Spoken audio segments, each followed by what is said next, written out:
how have representations of sex workers in film changed over the last few decades? What happens when we place two radically different films, Sean Baker's Anora, 2024, and Frank Halotner's FrankenHooker, 1990, in a conversation with each other? This video essay will explore how these two texts reflect their cultural, aesthetic, and ideological frameworks of their time. Rather than labeling either depiction as inherently right or wrong, my goal is to investigate what each film reveals, intentionally or otherwise, about the way sex work is imagined, narrated, and visualized across time.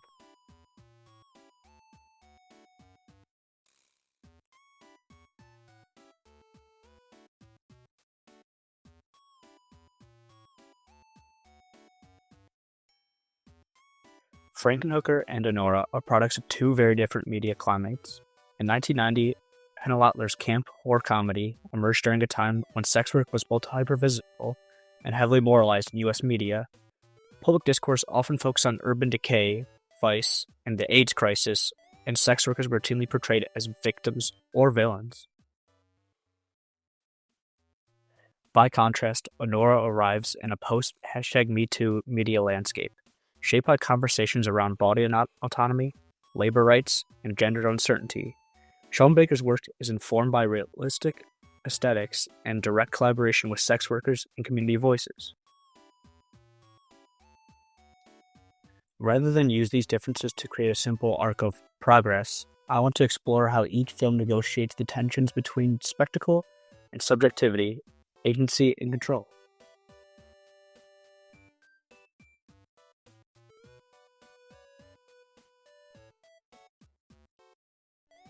In Nora, the protagonist is a Russian-American stripper living and working in Brooklyn.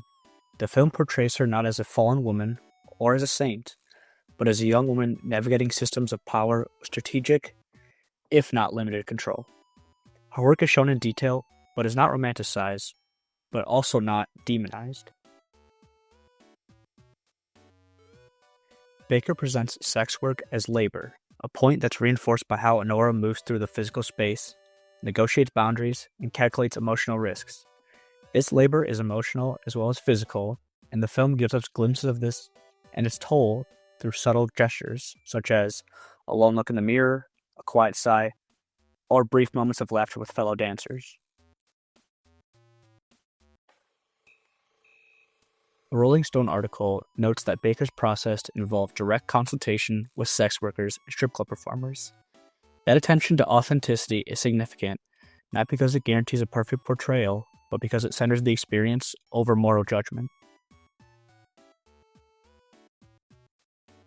Maybe because of its realism, Anora is not perfect.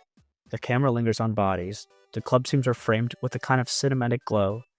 These moments raise critical questions. When does empathy become voyeurism? And can realism still enforce familiar visual codes of erotic consumption?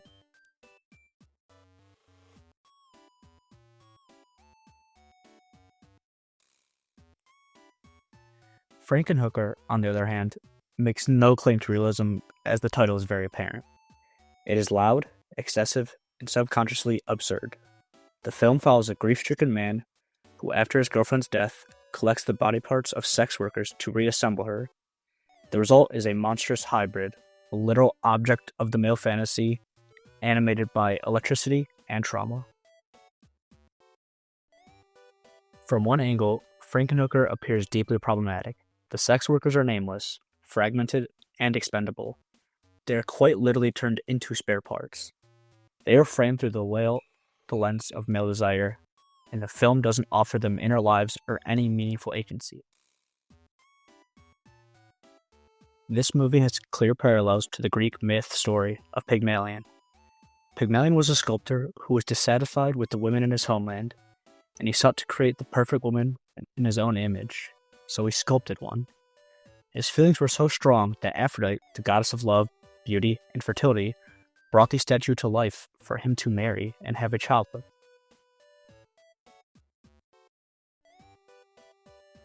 This is where the satire lies within FrankenHooker. Compared to the story of Pygmalion, the absurdity of the premise lays bare the violent objectification. Jeff, the protagonist, is portrayed not as romantic lead, but as a grotesque example of male entitlement. The film's camp aesthetics, its exaggerated performances, neon lighting, and cartoonish violence invite viewers to question the logic of possession and control that often underpins sexual politics and horror and cinema in general.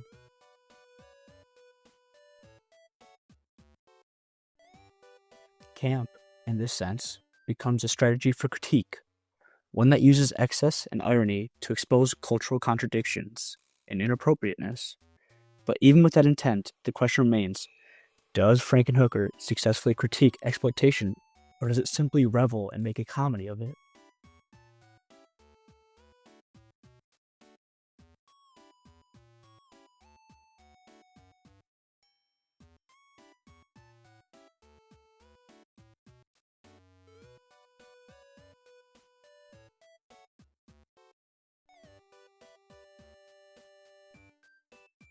Now, placing these two movies, Anora and FrankenHooker, side by side, illustrates the wide spectrum of cinematic approaches to sex work. One emphasizes realism and interiority, the other exaggeration. One centers workers' perspective, the other buries it beneath layers of satire. Both films, in their own ways, reveal sex work is entangled in the broader cultural anxieties about class, labor, and bodily autonomy. Anora's narrative complicates the idea of the empowered sex worker by showing how survival strategies often rely on emotional labor and performative compliance. FrankenHooker, on the other hand, uses horror to literarize the consequences of treating women as raw materials for male fantasy.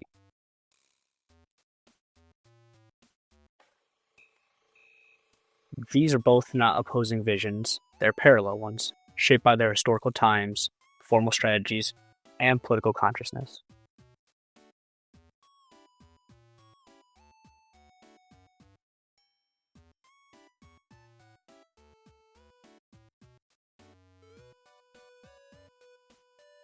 For my transnational approach, I looked at this article from the Medium titled, "The Rise of Passport Bros, Men Who Travel Overseas for Sex."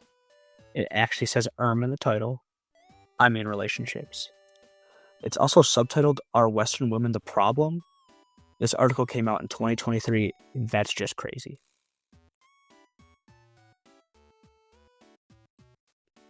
This article contains exactly what you would expect.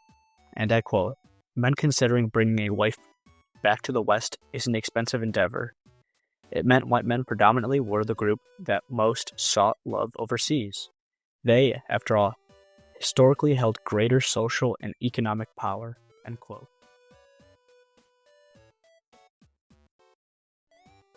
Another quote, "Add to this, a lot of women from poor countries have these perceptions of white men as being more wealthy and having a higher status, no thanks to media portraying them favorably. Might I add, it has created a perfect environment for romantic unions." End quote.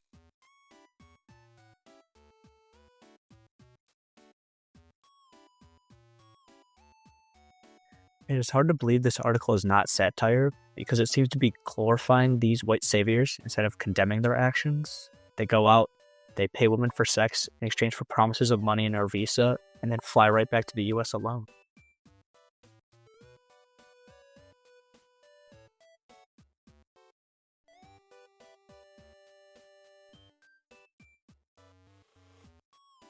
What these films ultimately remind us is that representation is not just visibility, but about framing, about who gets to tell the story and how that story is told, and how audiences react to that story.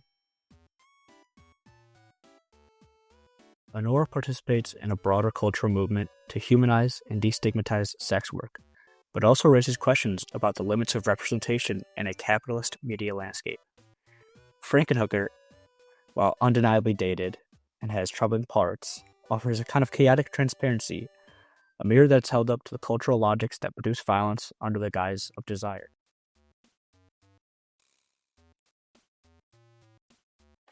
Rather than sorting these portrayals into categories of good or bad, progressive or regressive, I might instead ask, what do they reveal about the cultural moment that produced them?